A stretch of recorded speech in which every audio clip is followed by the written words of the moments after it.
Hi everybody, this is CA Balakrishna. In previous video, we have covered residential status under FEMA. In this video, we'll start with current account transactions under FEMA. Transactions under FEMA. We have discussed in the previous video that for the government will manage the foreign currency exchequer. For the purpose of managing this exchequer, it will control the expenses that are being made from this exchequer. For this purpose, the government will specify some restrictions for the purpose of controlling the expense that is being made from foreign exchange exchequer. For the purpose of specifying these restrictions, the transactions have been divided into two types. See, to specify restrictions, transactions under FEMA have been divided into two types. They are current account transactions and capital account transactions. First of all, we'll understand what are the current account transactions and what are the capital account transactions. That is, we'll see the definition of this current account transaction and capital account transaction. Starting with definition of capital account transactions. First of all, I'll read the definition, then I'll explain it. Capital account transactions means a transaction which alters the assets or liabilities, including contingent liabilities outside India of person resident in India, or assets or liability in India of persons resident outside India, and includes transactions referred to in section 6 subsection 3. In this definition, two persons are involved. One is person resident in India and the another one is person resident outside India. Let us understand this capital account transaction from person resident in India point of view. See, for a person who is resident in India, capital account transaction means a transaction which alters his assets or liabilities or contingent liabilities outside India. Let's say this person resident in India wants to enter into a transaction outside India, and this transaction entered by him will alter his assets or liabilities or contingent liabilities outside India. Then such a transaction will be called as capital account transaction for this person resident in India. In the same way, from point of view of person resident outside India, for person resident outside India, any transaction that alters his assets or liabilities in India will be called as capital account transaction for that person resident outside in India.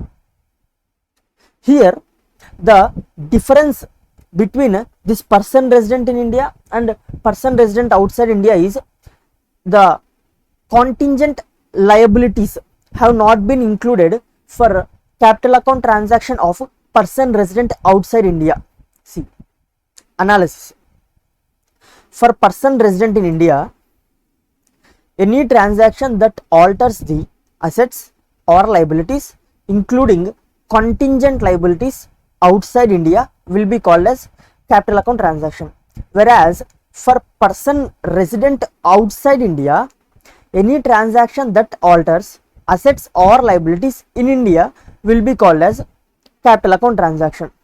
Here for PRI, contingent liabilities are included, whereas for PROI, contingent liabilities have not been included. The reason is simple. See, as per accounting, we will recognize contingent liabilities, but we will not recognize contingent assets. See, for person resident in India, contingent liability outside India will be recognized, whereas for person resident outside India, if the person resident outside India has contingent liability in India, that will be a contingent asset for Indian people. So since contingent asset will not be recognized here, for in the definition of in the definition of capital account transaction for PROI, this contingent liabilities has not been covered.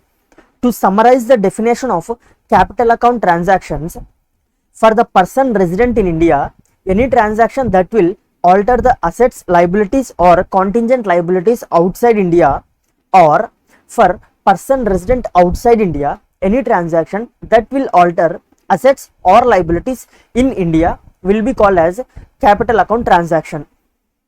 Now moving to current account transactions. See, current account transaction means a transaction other than capital account transactions and includes the following types of transactions. See, all the transactions other than capital account transaction will be current account transaction. Apart from those transactions, the definition has specifically included 4 types of transactions under current account transactions. What are those transactions? Let us see them one by one.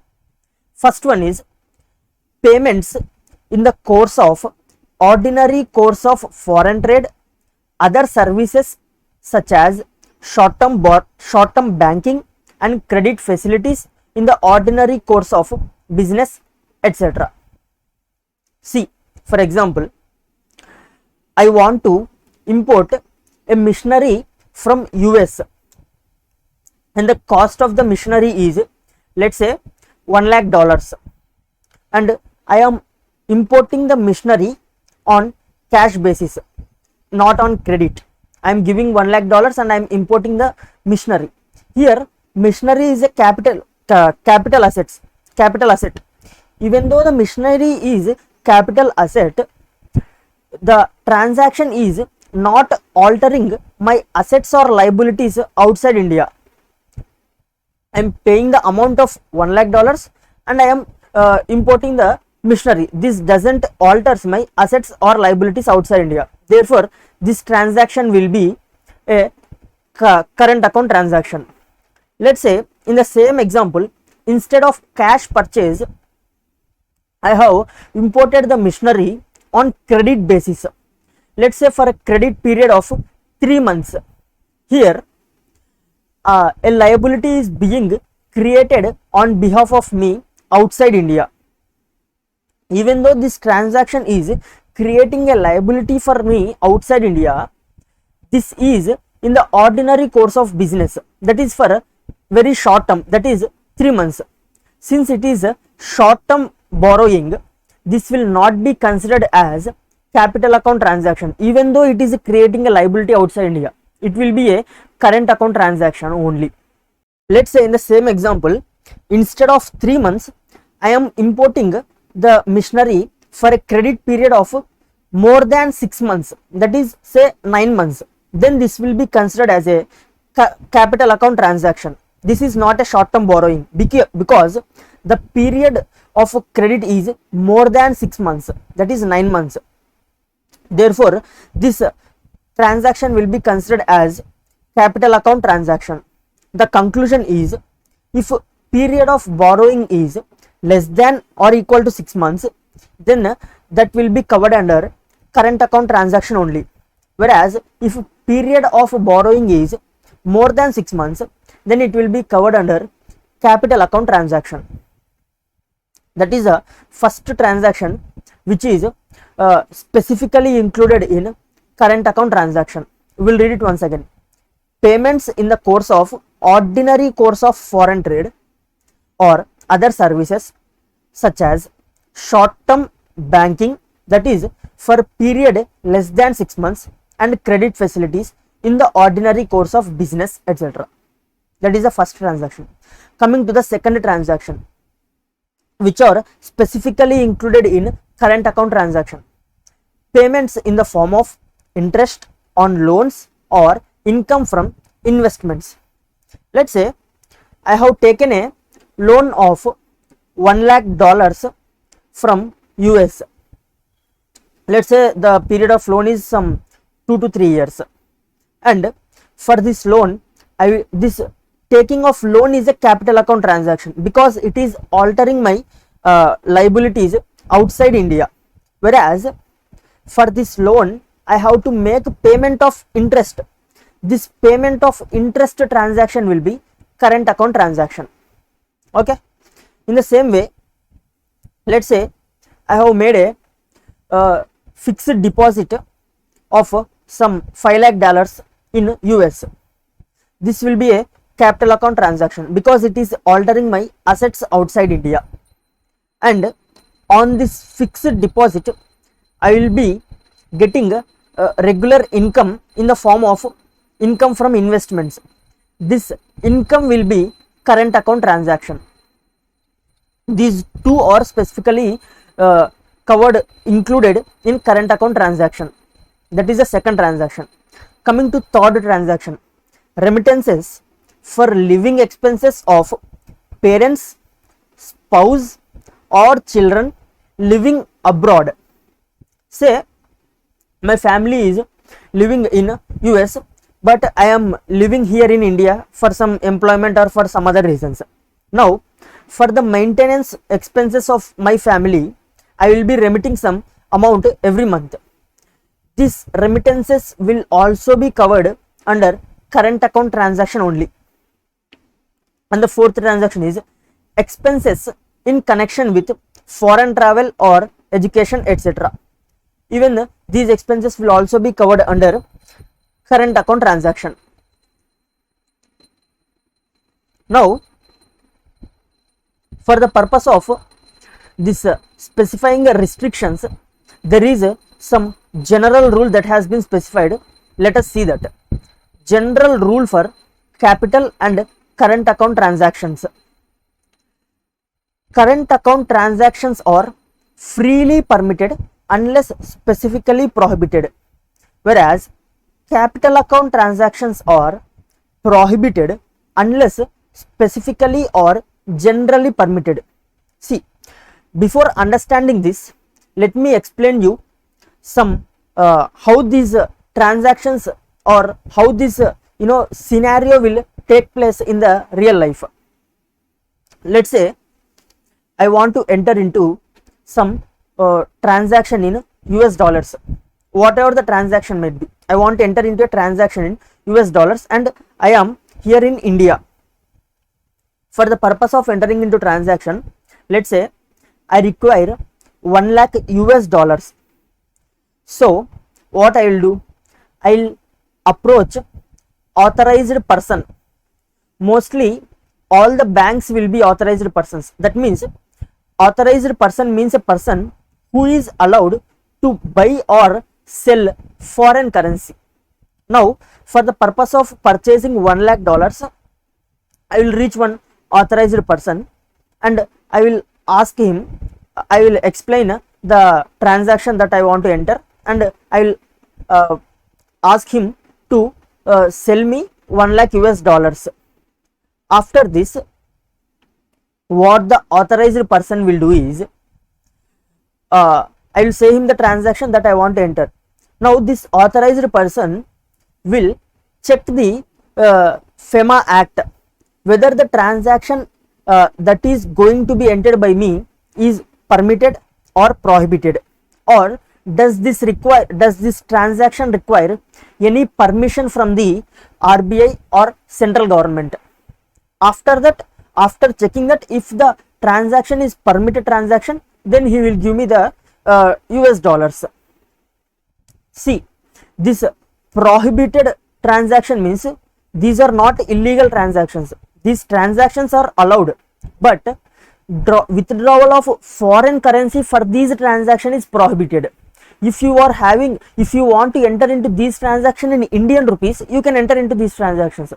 But if you want to withdraw foreign currency for purpose of entering these transactions, then the transaction will be prohibited. Withdrawal of foreign currency is prohibited. That transaction is not prohibited. Okay, we will discuss what are the transactions that are prohibited. Okay, see, now we'll understand this.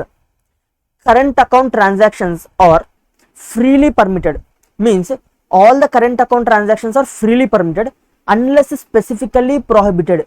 That means government will specify the list of transactions that are prohibited. Apart from these prohibited transactions, every transaction is freely permitted. Whereas in case of capital account transactions are prohibited unless specifically or generally permitted. All the capital account transactions are firstly prohibited unless they are permitted by central government. Okay, now let us see prohibited current account transactions. We have discussed that all the current account transactions are freely permitted unless they are prohibited. So what are the transactions that are prohibited? FEMA has specified prohibited transactions under 3 schedules: Schedule 1, Schedule 2 and Schedule 3. Schedule 1 covers those current account transactions that are completely prohibited, and Schedule 2 covers those types of current account transactions for which central government approval is required. If you get the approval from the central government, then you can enter into those transactions that are specified in Schedule 2. Whereas Schedule 3 covers those transactions that require approval from RBI. Schedule 1 transactions are completely prohibited. Schedule 2 transactions require central government approval, and Schedule 3 transactions require RBI approval. And apart from these 3 schedules, remaining all transactions are freely permissible. Now let us understand the transactions, each transaction that is covered in the schedules. Okay, Schedule 1, prohibited current account transactions. First of all, you need to understand that prohibited transactions are not illegal transactions. Those are legal transactions, but withdrawal of foreign exchange for entering into these transactions is prohibited. If you have your own foreign currency, or if you want to enter into these transactions in Indian currency, then you can freely enter into these transactions. There is no prohibition. If at all you want to withdraw foreign currency for entering into these transactions, then those are prohibited. Let us see what are those transactions. First one is remittance out of lottery winnings. Let's say I have won lottery of 1 crore rupees in India, and now I want to take this 1 crore rupees outside India. For purpose of taking this 1 crore rupees outside India, I have to convert this 1 crore into foreign currency. This conversion of this 1 crore into foreign currency is prohibited. That means I can't take this lottery winnings to outside India in foreign currency. That is the first transaction that is prohibited. Coming to the second transaction, remittance of income from racing, riding, etc. or any other hobby. Let's say I have earned some 10 crore rupees in India by participating in horse races, and I want to take this income that I have earned in India to let's say America by converting this income into US dollars. That will be prohibited under Schedule 1. FEMA will not allow me to convert this income into foreign currency. That is the second transaction. Coming to third transaction, remittance for purchase of lottery tickets, banned or prescribed magazines, football pools, sweepstakes, etc. See, let's say in US a particular lottery is being organized. Now I want to purchase, I am resident of India and I am living in India. Now I want to purchase a lottery ticket in US. For the purpose of purchasing this lottery ticket, I have to convert my Indian rupees into US dollars, and then I can purchase the lottery in US. But this conversion of Indian rupees into foreign currency for purpose of purchasing lottery outside India will not be allowed. Even the for purpose of purchasing some prescribed or banned magazines outside India will also be not allowed. Football pools and sweepstakes. Football pools means betting in football, and sweepstakes means betting in horse racings. Even these two types of bettings are prohibited as per FEMA. Going to the fourth transaction. Payment of commission on exports made towards equity investment in joint ventures, wholly owned subsidiaries abroad of Indian companies. See, first of all, let us understand this transaction. For example, we have Reliance Industries in India, and let's say in UK, this Reliance Industry has its subsidiary by name Reliance Industries UK Limited. Reliance Industries is in India and it has its subsidiary in UK by name Reliance Industries UK Limited. Now, this Reliance Industries makes exports to UK, and through these exports Reliance Industries earns pounds. For the purpose of generating sales in UK, this Reliance Industries in India will appoint some agents there in UK, and for those agents some commission has to be made as payment of commission has to be made to those agents, and that commission has to be paid in pounds because those agents belongs to UK. Now we have said in the example that Reliance Industries is exporting to UK and earning pounds. Now, instead of bringing these pounds which Reliance Industry has earned to India, it invested these pounds in the subsidiary of Reliance Industries, that is Reliance Industries UK Limited. Here let us again summarize the example.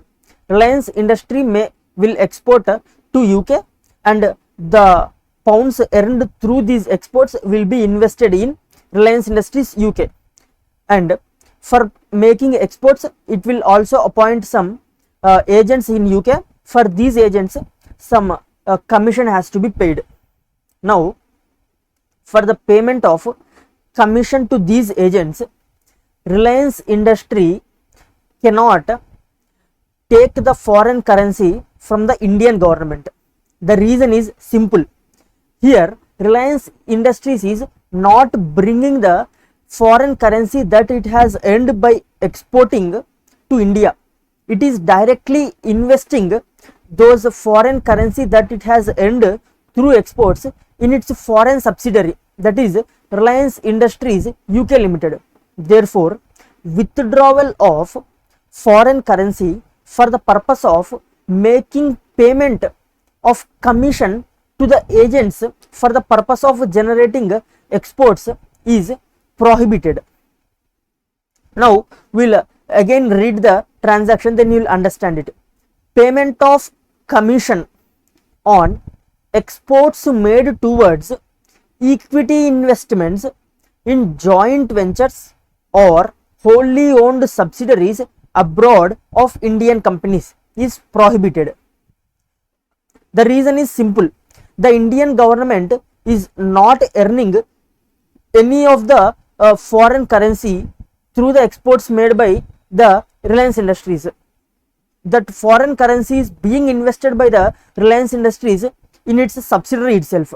That is the reason why Indian government will not allow this Reliance Industry to withdraw foreign currency for the purpose of making payment of commission to the agents appointed for the purpose of generating those exports. Hope this transaction is clear to you. Going to the next transaction. Remittance of dividend by any company to which requirement of dividend balancing is applicable. First of all, we need to understand what is this dividend balancing means. Let's say there is a company in Australia. and this Australian company has opened its subsidiary in India, and through this Indian subsidiary, let's say this Indian subsidiary is earning some $10 lakh in India by selling its products, and apart from this $10 lakh, it is also making exports to another countries. This Indian subsidiary of Australian company is also exporting its product to, let's say, Pakistan. From there it has earned $5 lakh. Totally this Indian subsidiary has earned $15 lakh, that is $10 lakh from the sales made in India and $5 lakh from the sales made to Pakistan. Now this Indian subsidiary wants to transfer this $15 lakh that it has earned back to its parent company, that is Australian company. This will not be allowed by Indian government. So Indian government has brought some restriction known as dividend balancing. See, the Indian subsidiary want to, how the Indian subsidiary will transfer the this 15 lakh to parent company. It will be transferred in the form of dividend, but FEMA has put some restriction on the dividend that can be paid by this Indian company to the Australian company. Here we have discussed that this Indian subsidiary has earned $5 lakh from the sales made to Pakistan. This $5 lakh can be transferred to Australian company because this is not the income that has been generated in India, whereas the $10 lakh that has been generated in India cannot be transferred to Australian company, because see, in India the revenue will be made in the form of rupees, and this rupees has to be converted into dollars for the purpose of transferring to Australia. So it will not be allowed to transfer the rupees that it has earned to dollars for purpose of making payment to Australian company. This is the prohibited transaction. Remittance of dividend by any company to which requirement of dividend balancing is applicable. Okay, moving to the next transaction. Payment of commission on exports under rupee state credit route, except commission up to 10% of invoice value of exports of tea and tobacco. Here first of all we will have to understand what is meant by exports under rupee state credit route.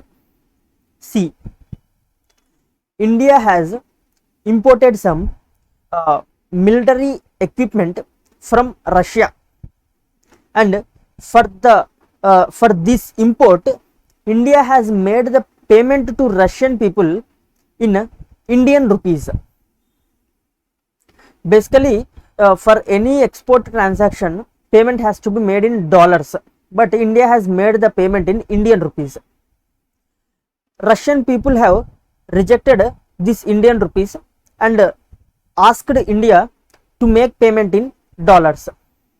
Since we were not having dollars, we said that we don't want your military equipment, you please take back your military equipment, because we don't have any dollars to make payment. After saying this, Russian people thought that there is no other buyer for the military equipment of Russia. Basically Russia will sell the outdated military equipment that has been used by Russia to other countries.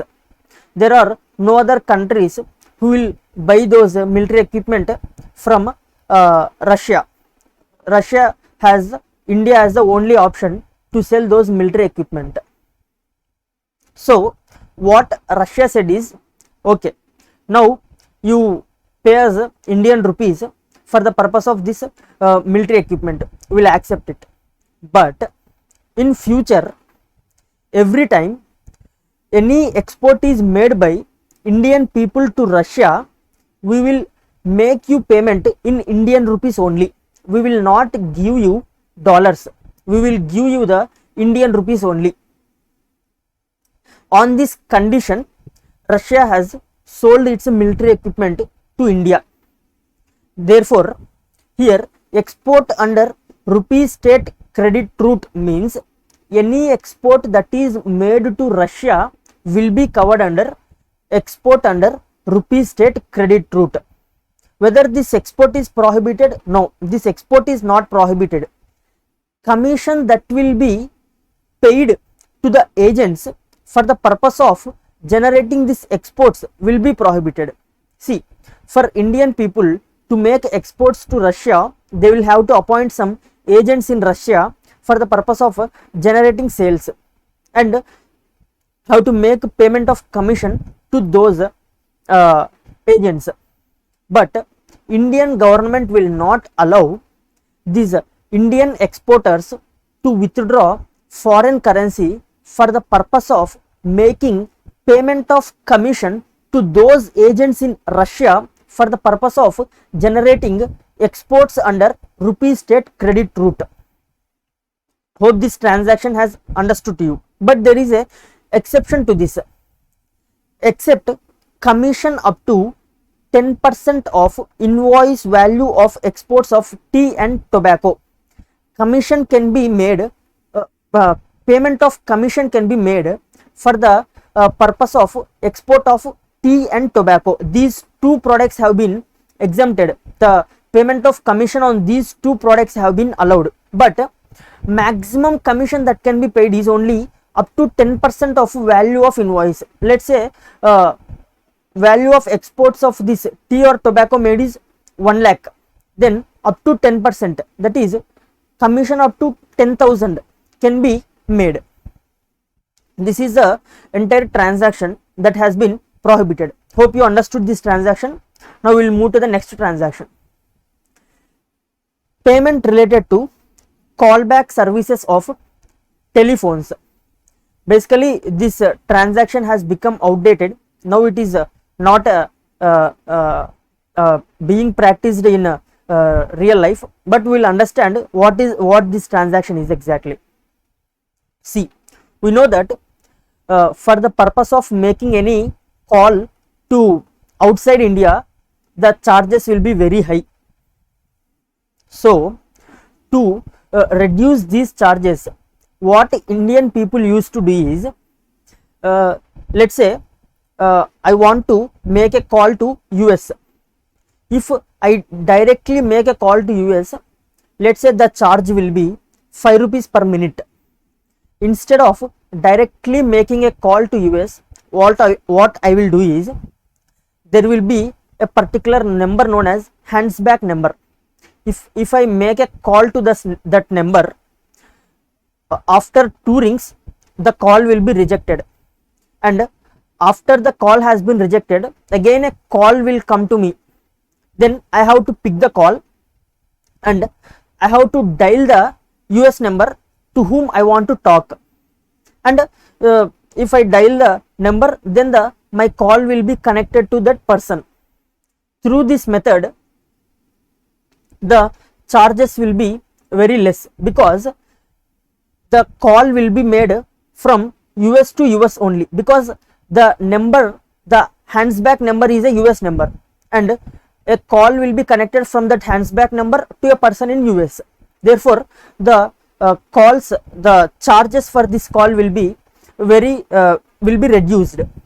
Because of this callback services, the Indian government was losing its foreign currency. For this service, the Indian people will have to make payment to foreign telecom operators in dollars. That means there is expense going from Indian foreign exchequer to these telecom operators. To avoid this expense, these callback services have been prohibited under FEMA.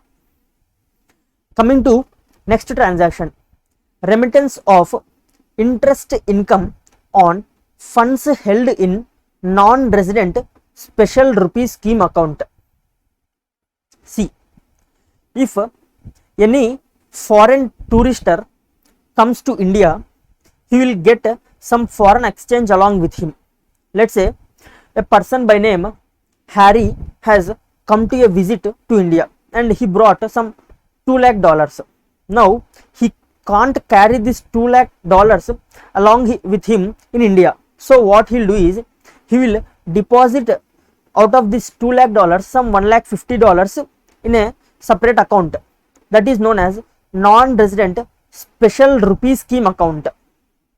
He will deposit this amount in that scheme, in that account, and the remaining $50,000 he will convert into Indian rupees and he can use it in India.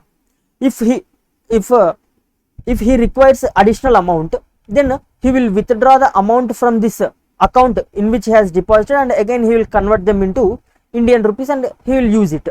Now let's say his tour has completed in India, and while going back to his country, he will have to withdraw the $150 that he has deposited in this non-resident special rupee scheme account.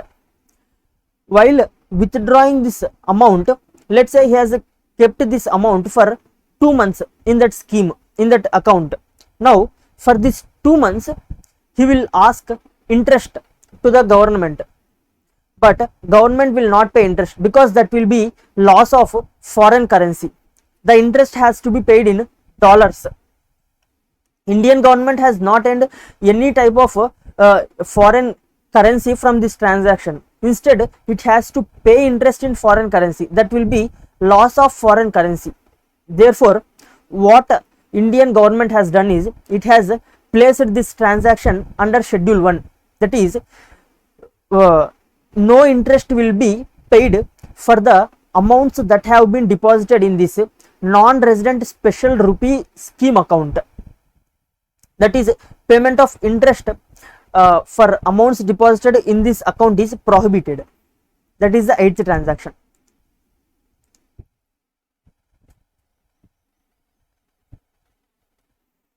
By this we have completed our schedule 1. Now let us move to schedule 2.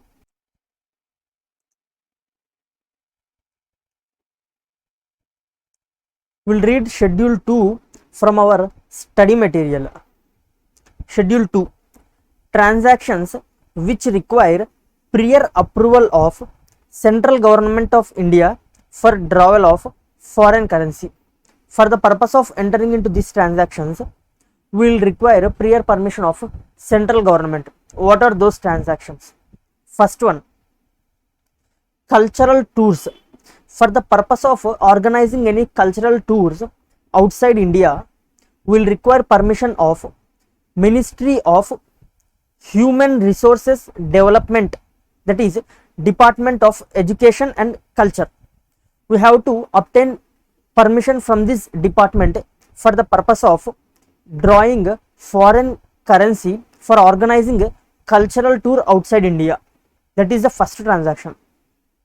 Coming to the second transaction, advertisement in foreign print media for the purposes other than promotion of tourism, foreign investment and international bidding exceeding $10,000 by a state government and its public sector undertakings.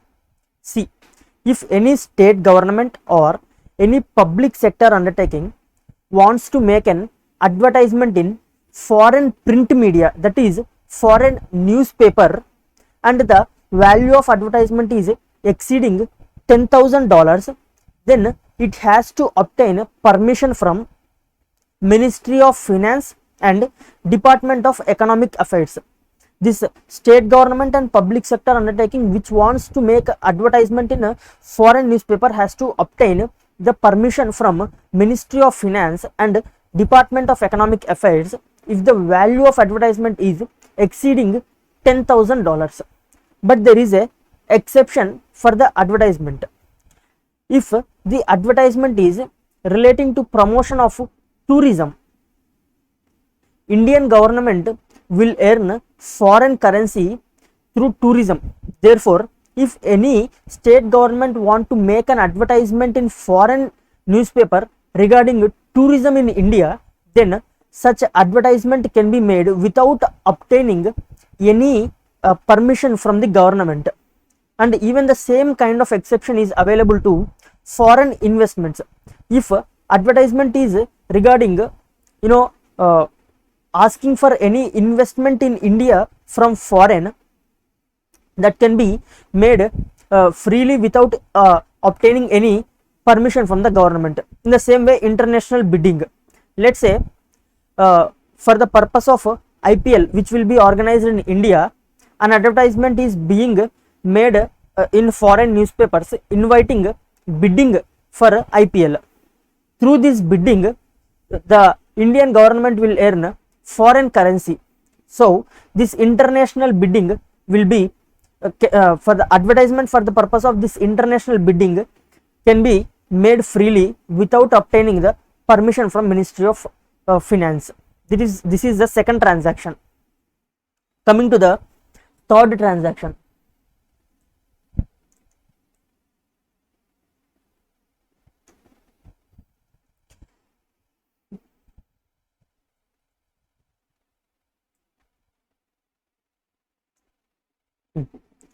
Third transaction, remittance of freight of vessel chartered by public sector undertaking. See, if any public sector undertaking wants to import goods to India through a vessel, then the freight that has to be paid to the vessel, for the purpose of paying freight to the vessel, the PSU has to obtain permission from Ministry of Surface Transportation. If this freight payment of this freight is in foreign currency, then the PSU has to obtain permission from Ministry of Surface Transport. If it is in Indian rupees, then the permission will not be required. Coming to fourth transaction, payment of import through ocean transport by a government department or PSU on CIF basis. See, CIF basis means cost, insurance and freight.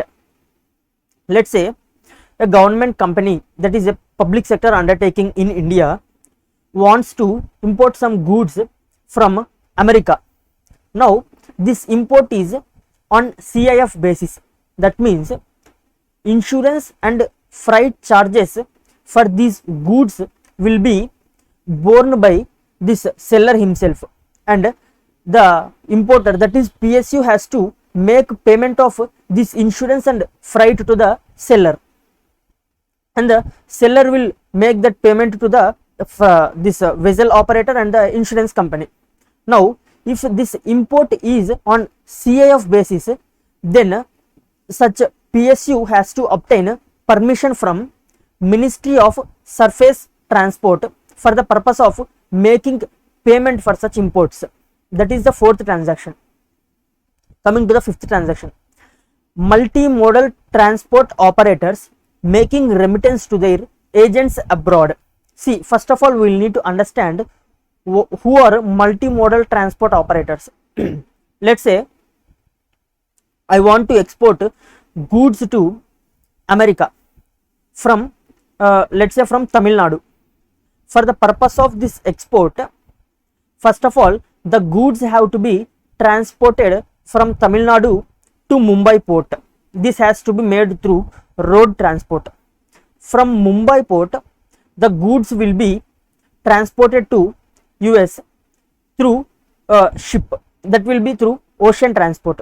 And after the goods have landed in US port, let's say the goods have to be transported from that port to the destination through some airways. Now here three types of transportations are involved. Now for the purpose of this export, I have contacted a transporter here in India who will be dealing in all these three kinds of transport. That is, I have given the entire contract of transportation, that is road transport contract, ocean transport and airways transport. This entire contract have been given to only one person. That person will be known as multimodal transport operator. Now this multimodal transport operator will appoint his agent for the purpose of making the transport. For the road transport, he will appoint a separate agent. For the ocean transport, he will be having another agent. And for the airways, that will be transported from the US port to the destination, he will be having another agent. Now this multimodal transport operator has to make the payment to his agents. For the purpose of making these payments to his agents who are abroad, he has to obtain registration certificate from Director General of Shipping. That is the fifth transaction.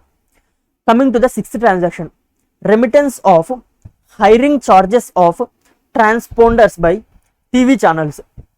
Let's say this transponders means we will be seeing some big umbrella like things for the purpose of receiving the signals. Those will be known as transponders. If Indian TV channels want to broadcast any foreign channels, then they have to make a payment for this transponder hiring. Those charges will be known as transponder hiring charges. For the payment of these charges, Indian TV channels have to obtain permission from Ministry of Information and Broadcasting and Ministry of Communication and Information Technology. That is the sixth transaction.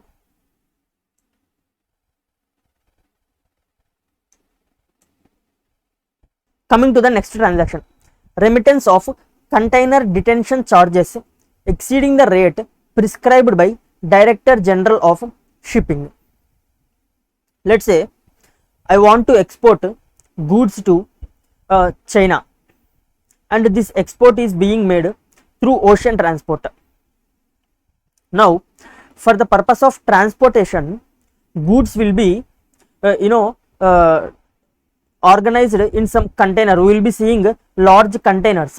First of all, the goods that has to be exported will be put in those containers, and those containers will be transported through ships. Once these containers reaches the port, that is China's port, for the purpose of bringing the goods from the containers, they have to be placed in the China's port.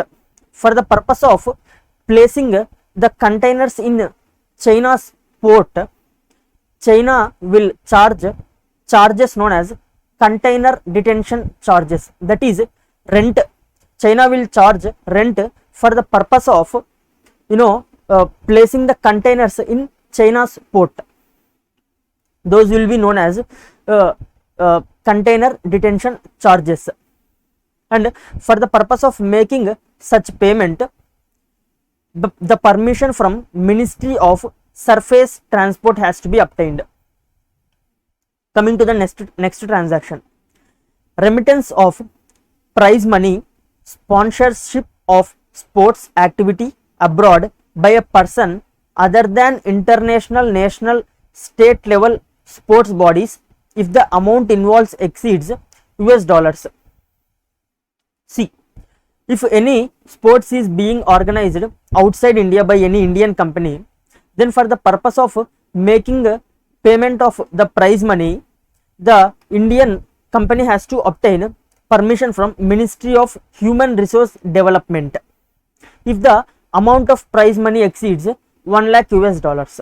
But there is some exception to this transaction. Let's say if that sport is being conducted by international or national or state level sports bodies. Let's say our BCCI will be conducting cricket games outside India, because the main purpose of the BCCI is to organize the cricket events. If BCCI wants to make any payment in the form of prize money, it need not obtain the permission from Ministry of Human Resource Development, because the main aim of the BCCI itself is to organize cricket games in India or outside of India. Therefore, it need not obtain permission from Ministry of Human Resource Development. Coming to the next transaction, remittance for membership of P&I club. See here, P&I means protection and indemnity club. Basically this, even this concept is outdated presently, but I will explain you what this is. Basically in previous, you know, in 19th century, insurance companies were not giving insurance to the marine transporters because if any ship sinks in the ocean, the loss will be very huge. Therefore insurance companies were not giving insurance to these marine transporters. So what these marine transporters used to do is, some 6 to 7 transporters would come together and they'll form a club, and every transporter will contribute some amount to that club, and if in that year any ship of any of the transporter sinks, then that entire amount will be given to the person whose ship has sinked. This is the concept of P&I club.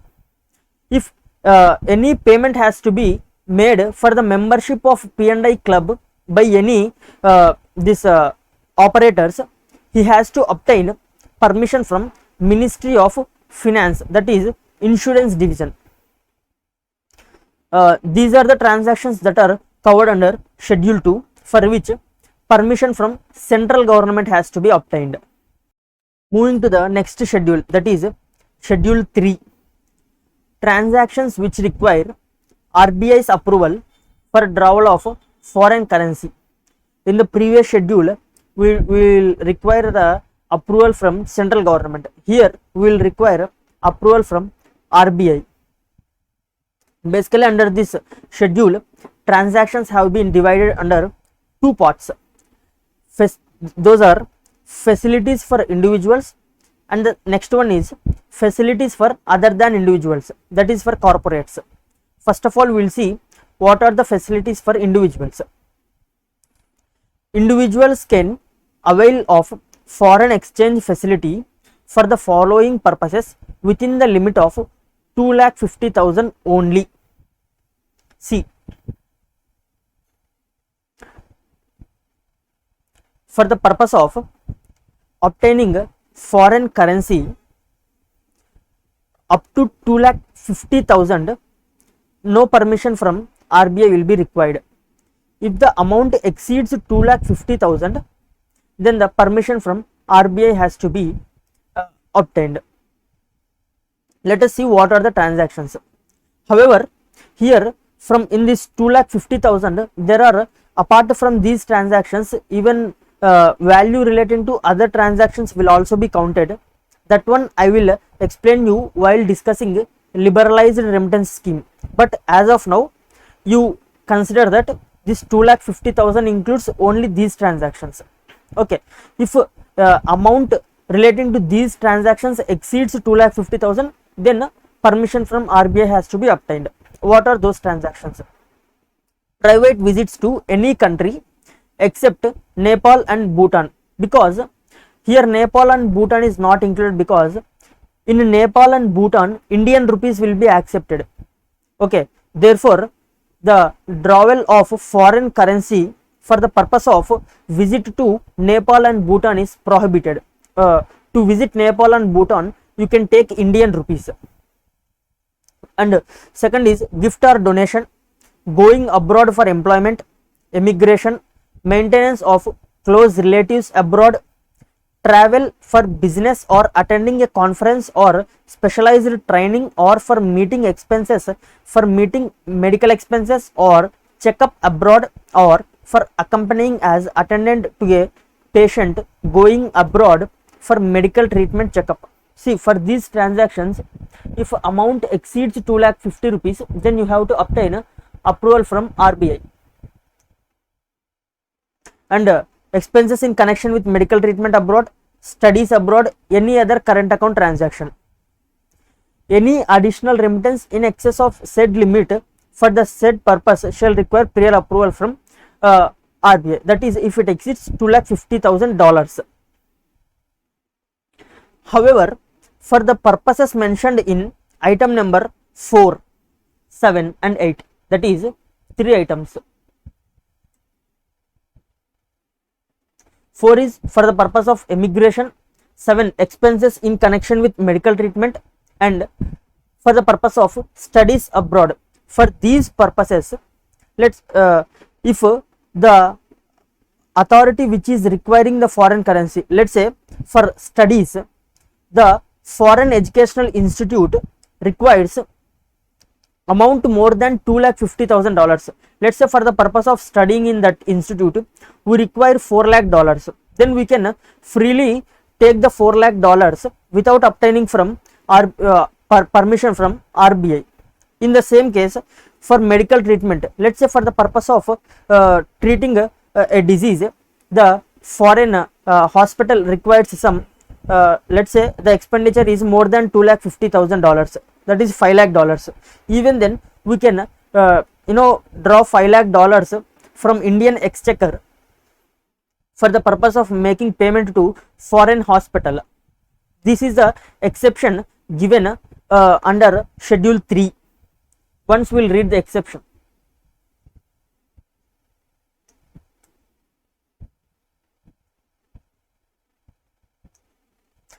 However, for the purposes mentioned in item number 4, 7 and 8 above, the individual may avail exchange facility for an amount in excess of limit prescribed under the liberalized remittance scheme, that is $250,000, as provided in regulation 4 to FEMA. FEMA notification number he has given herein after referred to as said liberalized remittance scheme, if it is so required by country of emigration, medical institute offering treatment, or university respectively. If those respective university or medical institute requires amount more than $250,000, then you can freely withdraw that amount without obtaining a permission from RBI, because those are emergency issues. That is why some exception has been given by RBI.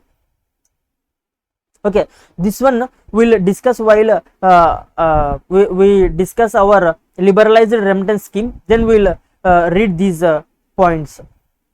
Now let us move into facilities for persons other than individuals. Facilities for persons other than individuals. The following remittances by persons other than individuals shall require prior approval of Reserve Bank of India. Let us see what are the transactions. Donations exceeding 1% of their foreign exchange earnings during the previous 3 financial years, or $5 crore, whichever is less, for creation of chairs in reputed educational institutions. See, for purpose of creation of chairs in educational institutions, basically the creation of chair means a particular course will be created based on a person's name. For the purpose of such creation, he will have to donate some amount. From the amount donated by him, lecturers will be appointed to that course, and some scholarships will also be given to the students who join that course. That is the creation of chairs in reputed educational institutions. For the purpose of such creation of chairs, if the donation made is exceeding 1% of their foreign exchange earnings during the previous 3 financial years, or 5 crores, whichever is less, then the approval from RBI has to be obtained. Even the same limit is applicable for contribution to funds promoted by educational institutes and contribution to technical institution or body or association in the field of activity of donor company.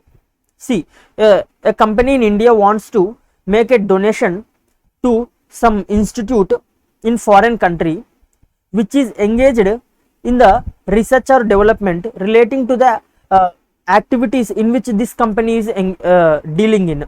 Then for purpose of making such donation, if it exceeds the limits specified, that is 1% of their foreign exchange earning during the 3 financial years, or $5 crore, whichever is less, then the company which is making donation has to obtain permission from RBI. That is the first transaction. Moving to the second transaction. Commission per transaction to agents abroad for sale of residential flats or commercial plots in India exceeding $25,000 or 5% of inward remittance, whichever is more. See, for example, there is a real estate company in India, and this real estate company has constructed some residential properties or commercial properties. Now this company wants to sell its properties to some foreign individuals. For the purpose of generating sales from the foreign, it will appoint some agents in the foreign countries, so that those agents can generate sales to this real estate company. Now this real estate company will have to make payment to those agents. If such a payment of commission to those agents exceeds $25,000 per transaction, that is per sale generated, if it exceeds $25,000, the payment of commission exceeds $25,000 or 5% of inward remittance, whichever is more.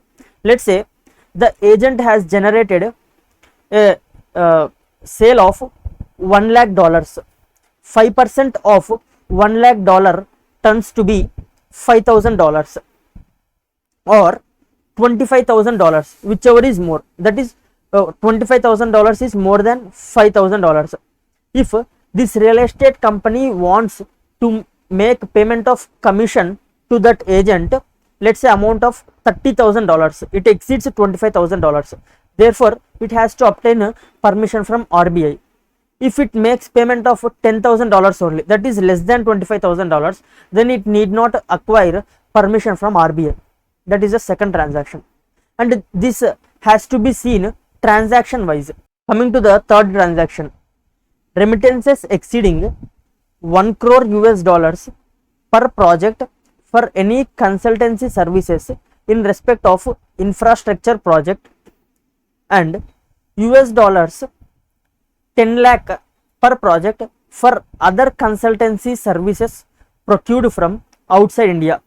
Let's say Indian companies will be procuring some consultancy services from people outside India. If such consultancy is related to infrastructure projects, then if the payment made to such consultant exceeds $1 crore, then permission from RBI has to be obtained. Let's say if the consultation is not related to infrastructure project, it is for purpose other than infrastructure projects, then the payment made to the consultant exceeding $10 lakh, the permission from RBI has to be obtained. This is the third transaction. Coming to fourth transaction,